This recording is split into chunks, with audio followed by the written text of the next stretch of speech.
میرے آپ کے آقا غیب کا نبی صلی اللہ علیہ وسلم فرماتے ہیں انسان کی قبر کی رات کتنی بھیانک ہوتی ہے۔ پہلے تو قبر کا دن بھی دیکھیں، قبر کا دن بھی اندھیرے میں ڈوبا ہوتا ہے۔ جب قبر کا دن بھی اندھیرے میں ڈوبا ہو تو قبر کی رات کتنی بھیانک ہوگی۔ اس رات میں تمہیں بھی آنا ہے، اس رات سے ہمیں بھی سامنا کرنا ہے۔ ہائے مسلمان، جس نے اپنی زندگی کے لمحے لمحے کو گناہ کے لیے وقف کر دیا، غیبت، چغلی، شراب و کباب، جوؤں کے اڈے، خدا جانے کیا کیا گناہ ہماری زندگی میں ہیں۔ میری قوم کے جوانوں، قبر کی پہلی رات کا ذرا تصور کرو جسے میرے آقا علیہ السلام نے بیان کیا ہے۔ محلے میں مہلت ملتی ہے تو تم کوڑیاں لے کر کے بیٹھتے ہو، تاش کے پتے لے کر کے بیٹھتے ہو، تین پتی کا گیم لے کر کے بیٹھتے ہو۔ اللہ نے تمہیں اس لیے پیدا نہ کیا، خدا نے تو تمہیں قبر کو سنوارنے کے لیے، قبر کو جنت کے باغوں میں سے ایک باغ بنانے کے لیے پیدا کیا ہے۔ آقا علیہ السلام فرماتے ہیں قبر کی پہلی رات ایسی دردناک ہوتی ہے کہ مردے کو قبر چاروں طرف سے یوں دباتی ہے کہ اس کی پسلیاں ایک دوسرے میں مل جاتی۔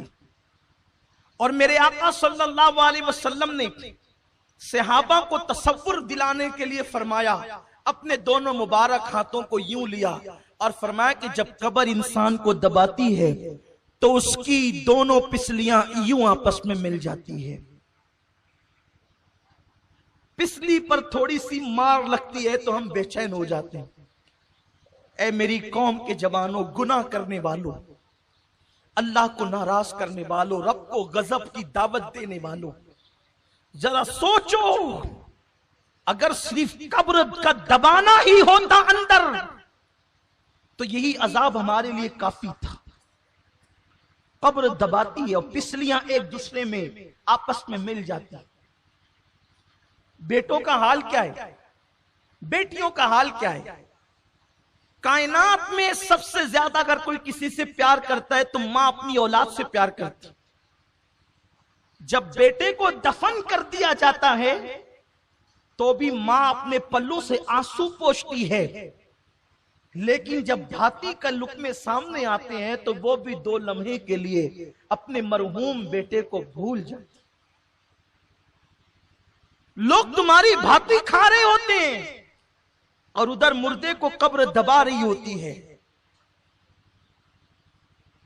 قبر کو، آخرت کو بھول کر اپنی طبیعت کے مطابق زندگی گزارنے والوں، ذرا بتاؤ قبر کی اس تاریک وادی میں کون کام آئے گا؟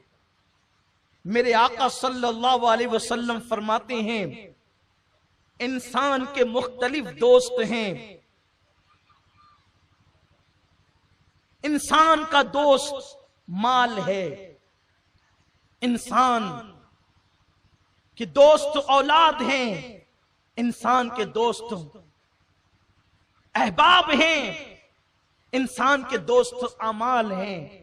مال کا حال تو یہ جیسے روح جسم سے نکلی ویسے ہی مال پرایا ہو گیا، وارثوں کا ہو گیا۔ دوستوں کا حال یہ قبر تک لایا اور چھوڑ کر کے ایسے چلے گئے جیسے پہچانتے ہی نہ تھے۔ لیکن اعمال انسان کی قبر تک جاتے ہیں۔ ہائے مسلمان، تو نے ان لوگوں سے دل لگایا، پہلے تو اس مال سے دل لگایا کہ جو قبر تک بھی نہ آنے والا تھا، ان احباب سے دل لگایا جو قبر میں چھوڑ کر چلے جانے والے تھے۔ اس اعمال پر تو نے محنت کیا کی، اس اعمال کے لیے تو نے کوشش کیا کی۔ مسجد میں آتا نہیں تھا اور آتا تھا تو حال یہ کہ ایسا لگے جیسے کوئی ڈنڈے برسا رہا ہو اور تو بھاگ جاتا تھا۔ جمعہ کے دن بھی آخر میں آ کر کے 2 رکعت پڑھ کر کے بھاگ جانے والوں، میرے آقا علیہ السلام فرماتے قبر دباتی ہے، پسلیاں دونوں ایک دوسرے میں مل جاتی ہیں۔ وہ منزل سے گزرنا ہے، تصور کرو۔ میرے آقا فرماتے قبر میں اندھیرا اتنا ہوتا ہے پہلی رات میں کہ سفید کفن ہونے کے باوجود انسان کو اپنے ایک ہاتھ کو دوسرا ہاتھ سجھائی نہیں دیتا، انسان کو اپنا وجود نظر نہیں آتا، اور نیچے مٹی، اوپر مٹی، دائیں مٹی، بائیں مٹی، آگے مٹی، پیچھے مٹی، مٹی ہی مٹی۔ اور اس کے بعد پھر اس پر عذاب قبر یوں مسلط کیا جاتا ہے. یہ کسی لیڈر کا قول نہیں کہ مسکرا کر کے بھلا دو، یہ کسی مولوی کا کہنا نہیں کہ شک کر سکو، یہ اس رسول کا فرمان ہے جو زمین پہ بیٹھ کر عرش پر نظر رکھتا ہے.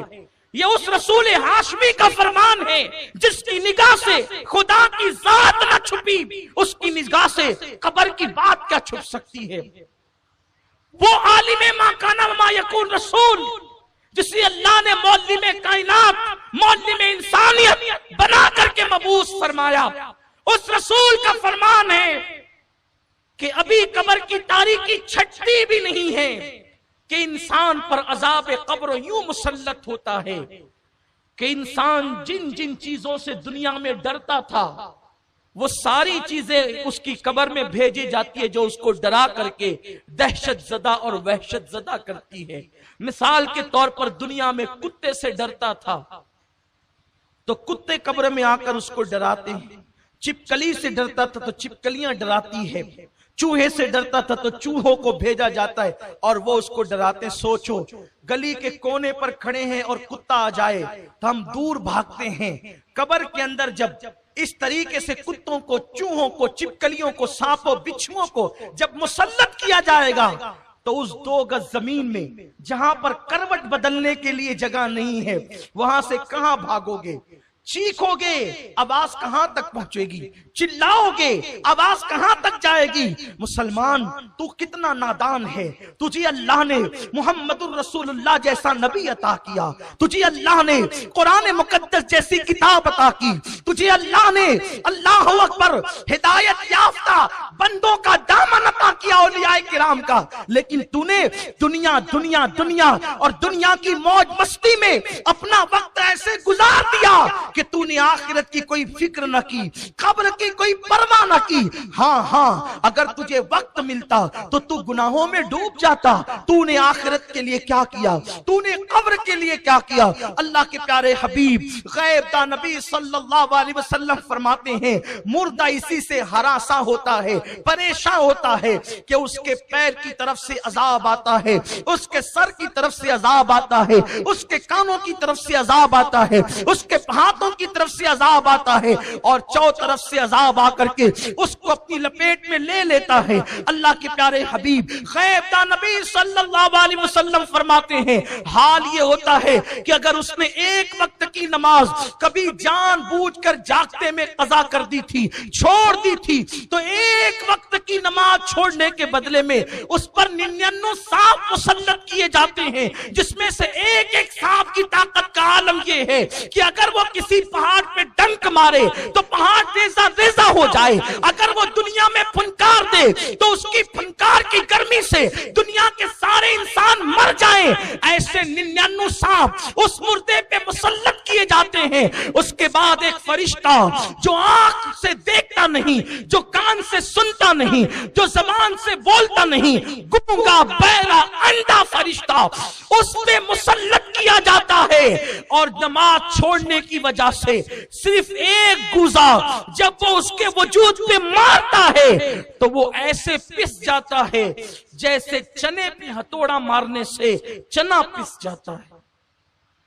رات کے 2-2 3-3 بجے تک جگ کر کے نماز فجر ترک کرنے والوں ذرا اس چابک اور اس گوزے کا تصور کرو، سوچو اور غور کرو کہ کیا یہ نازک وجود، یہ چھوٹا سا جسم کیا اللہ کے عذاب کو برداشت کر سکے گا؟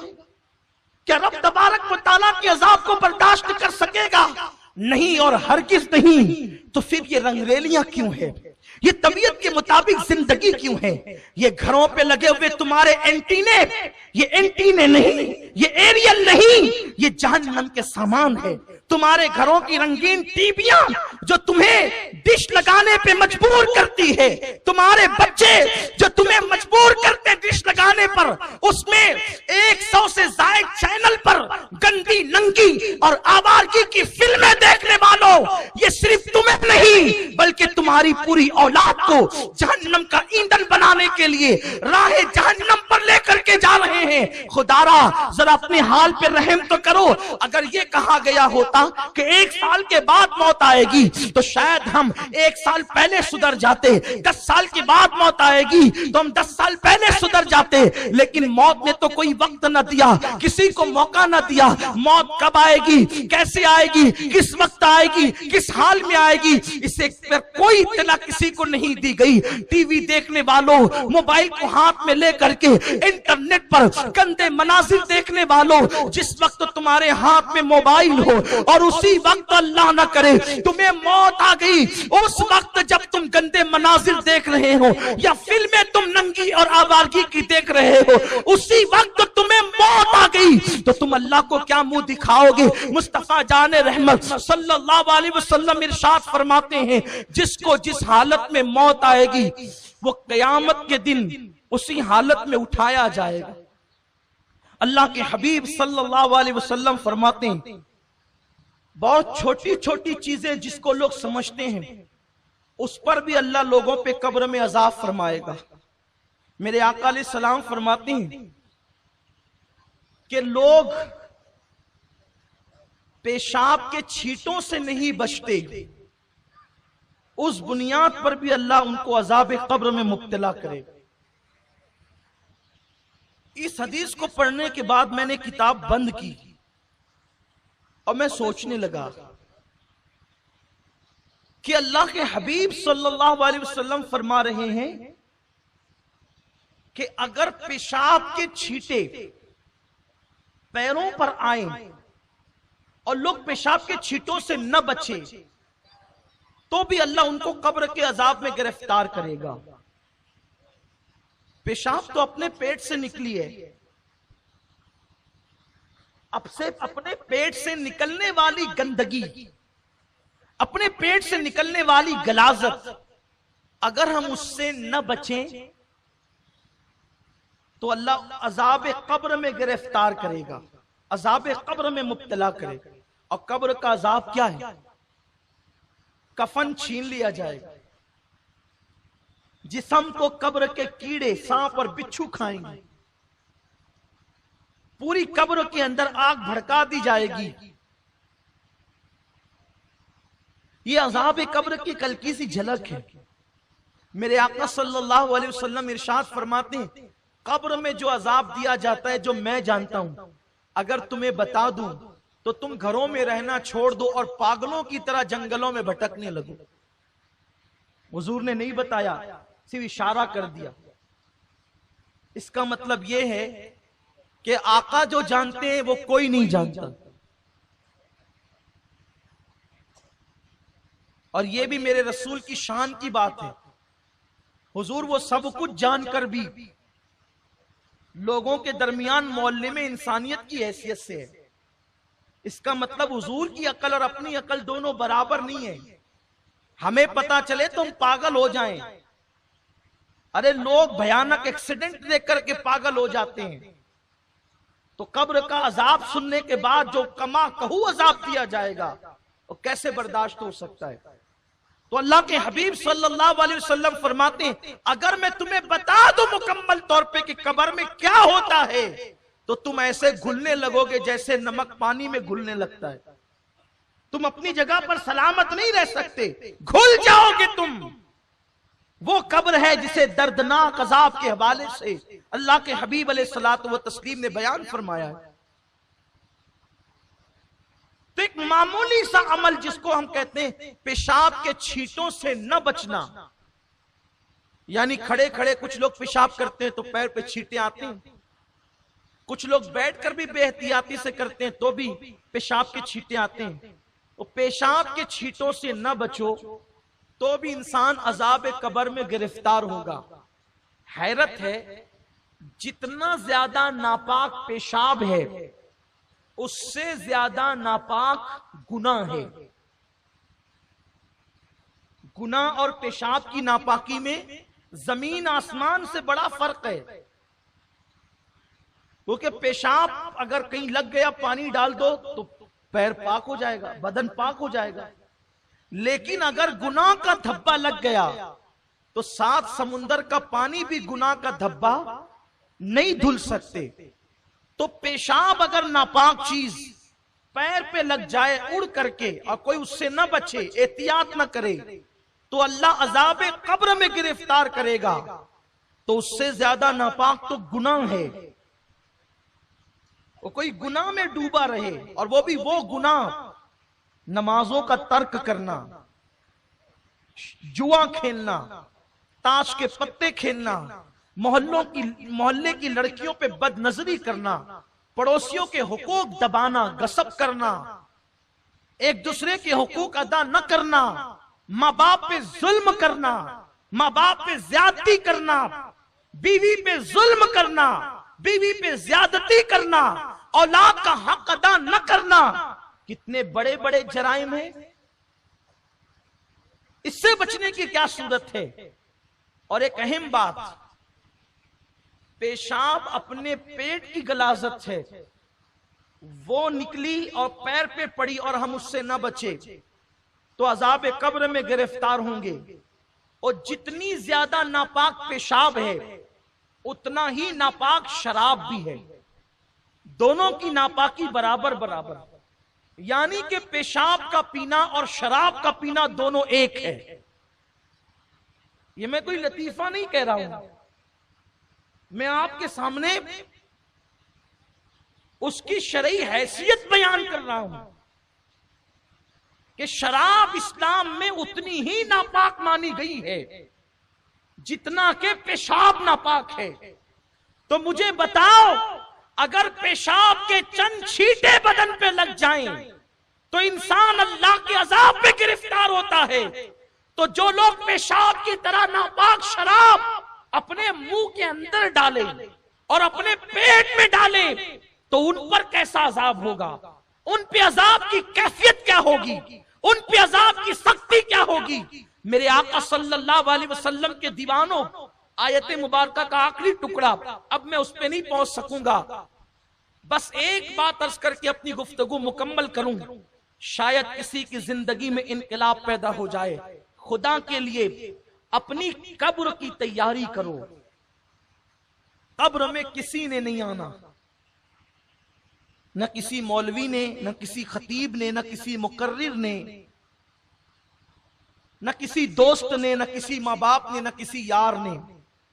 لیکن یہ بات حق ہے جس کو ضرور کہوں گا کہ قبر میں کسی نے نہیں آنا، لیکن قبر میں مدد کے لیے آمنہ کے لال نے ضرور آنا. اسی لیے قبر کی تیاری کا سب سے بنیادی سبجیکٹ ہے کہ جو آنے والا ہے اس سے اپنا کانٹیکٹ بنا کے رکھو. جو آنے والا ہے اس سے کانٹیکٹ بنا کے رکھو. اس لیے کہ اگر رابطہ بنا رہے گا تو وہاں بگڑی بن جائے گی. قبر اندھیری ضرور ہے، قبر میں تاریکی ضرور ہے، قبر میں سانپ اور بچھو ضرور ہیں، قبر میں عذاب ضرور ہے، قبر میں آگ ضرور ہے، قبر کا دبانا ضرور ہے، قبر کا بے قرار کرنا ضرور ہے، قبر کی وحشت ضرور ہے، قبر کی دہشت ضرور ہے. سب چیزیں حق ہیں، لیکن اس کے لیے ہے جس کی قبر میں آمد مصطفیٰ نہیں ہے. جہاں وہ آ جائے تو پھر اندھیرا کیسا قبر میں لہرائیں گے تا حشر چشمے نور کے جلوہ فرما ہوگی جب طلعت رسول اللہ. اس لیے ان سے رشتہ جوڑے رکھو، ان سے رابطہ بنا کر کے رکھو. رابطہ کیسے بنے گا؟ نعرہ بھی لگائیں، شراب بھی پیئیں تو رابطہ بنا رہے گا. نعتیں بھی پڑھیں، کیرم بھی کھیلیں، گلیوں میں بیٹھ کر کے کوڑیاں بھی کھیلیں اور خود فتوے بھی دے کہ جائز ہے. ٹھیک ہے، اب آپ کے فتوے پہ عمل ہوگا.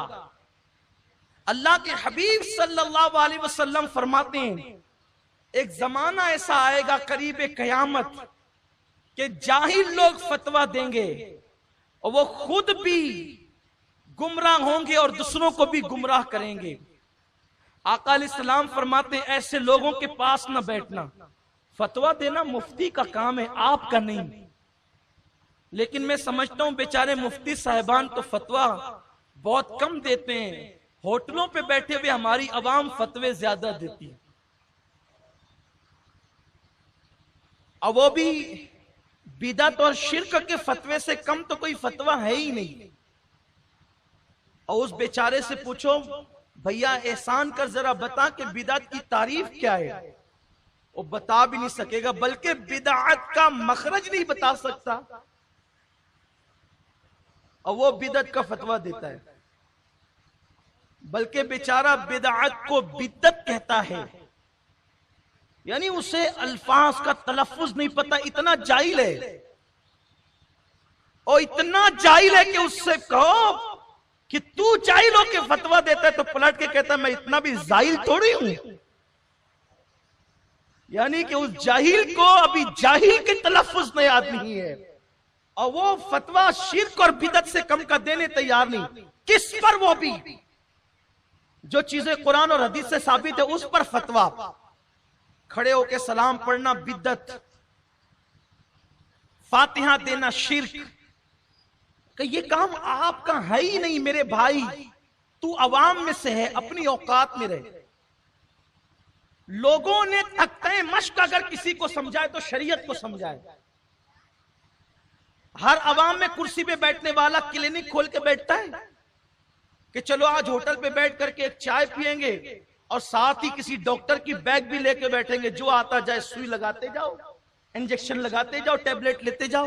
نہیں ہوگا ایسا، ہو سکتا ہے، ہنسنے کی بات نہیں، ذرا غور کریں، ہو سکتا ہے، نہیں ہو سکتا، لیکن جب کہ کوئی غیر ڈاکٹر اگر سوئی لگا دے تو بولو خطرہ کسے ہے؟ بولو جان کو خطرہ ہے۔ غیر ڈاکٹر ٹیبلٹ دے دے، خطرہ کسے ہے؟ بولو جان کو ہے۔ تو جاہل لوگ ہوٹل پہ بیٹھ کر ڈاکٹر کا کام نہیں کرتے، جاہل لوگ ہوٹل کی کرسی پہ بیٹھ کے وکیل کا کام نہیں کرتے، پھر جاہل لوگ ہوٹل پہ بیٹھ کے مفتی کا کام کیوں کرتے ہیں؟